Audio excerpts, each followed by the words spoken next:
Hey, welcome back, guys. I got my dad Pete here with me. He's visiting us for a few days, and we're also going to do the condition inspection on my airplane because he's an A&P. So we're going to show you guys the whole process and what we do along the way, and if we find anything exciting. Hopefully we don't find anything exciting. But if we do, we'll show that to you as well. And then yeah, once we get it all done, the weather should be nice this weekend, so we're going to do a little flying, and he's only flown with me just 2 or 3 times, so it should be a lot of fun.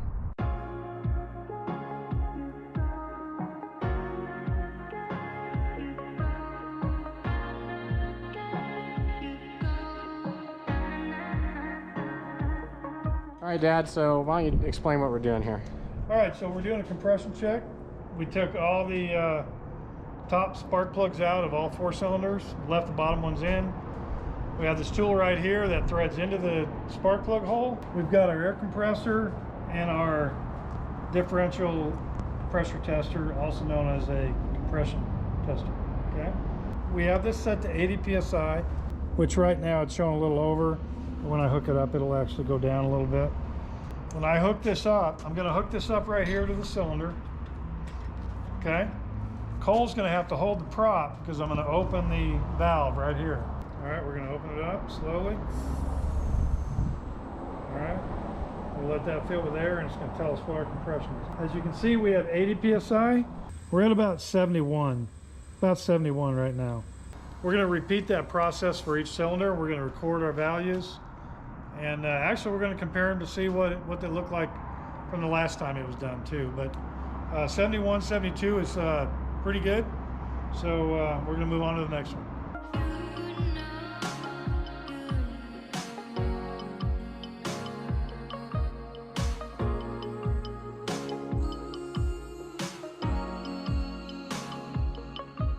All right, so we got the compression test done. We actually had to redo it. We realized we didn't do it correctly the first time after comparing the numbers. We got that done, got the oil drained, cleaned the oil sump filter screen. We need to go get a new crush washer to put back on that before we put oil in it, and put that back on, put oil in it. And then change the oil filter, and now we need to safety wire that back on. But I've got the expert over there to do it. He does this for a living every day. He's a jet aircraft mechanic. So we're gonna see how a professional does it.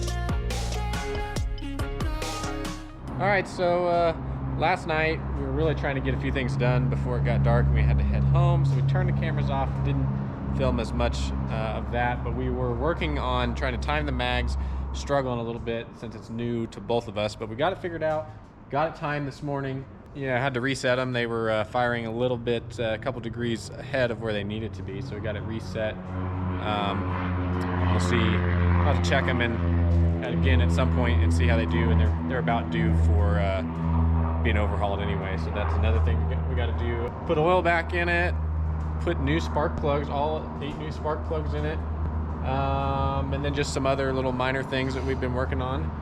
And now I'm going to start working on taking the prop apart. I'm supposed to inspect it, and I actually want to move it because if you notice, when the engine stops turning, it looks like this, and we want it to look like this. So we're gonna reorient it just a little bit so that it's correct when the engine stops turning.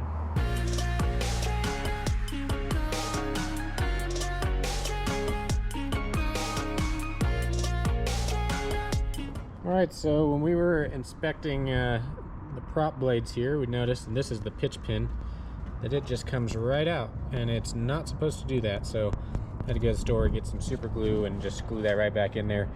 There's no force on it, but we just need to make sure it doesn't come out, doesn't vibrate its way out while we're flying.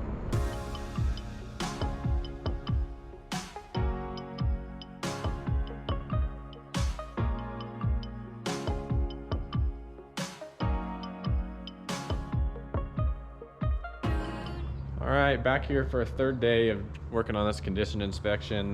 Cameras died again last night, so didn't get to show you everything there. We did get the engine stuff all done yesterday and started working on some of the cockpit and fuselage items. Definitely took a lot longer than we thought on the engine stuff. There's so much to look at, and this is the first time we've done it on this airplane. So you want to make sure you do it right.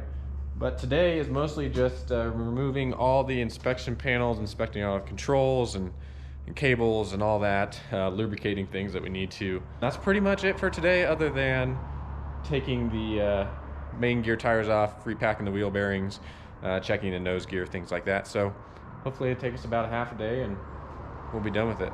So this is behind the baggage compartment bulkhead, and what we're inspecting back here is the static lines, all the rudder cables, the wires that go to the back of the airplane, things like that.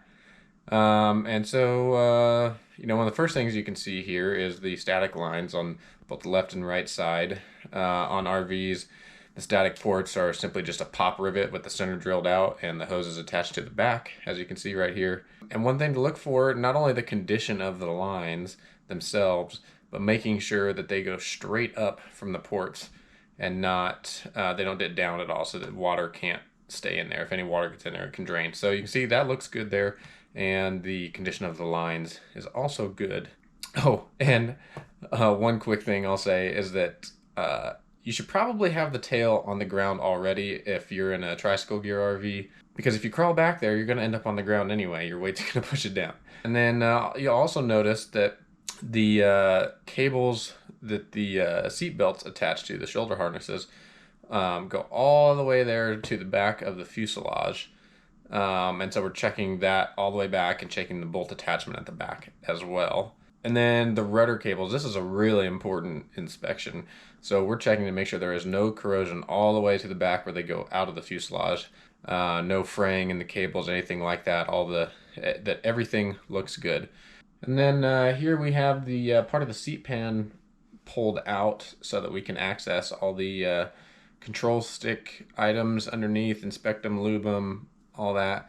Right here you can see that it's really clean, but it was not that way when I pulled it off. Oh, and one of my biggest pet peeves that I noticed happened a lot on this plane. If you own an airplane and you have Phillips head screws, don't put screws back in with the heads that are anywhere close to stripped out.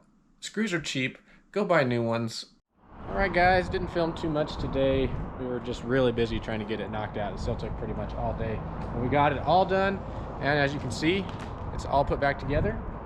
And then we took it for a test flight afterwards, and it runs great. In fact, the engine runs much smoother with adjusting the mag timing where it's supposed to be.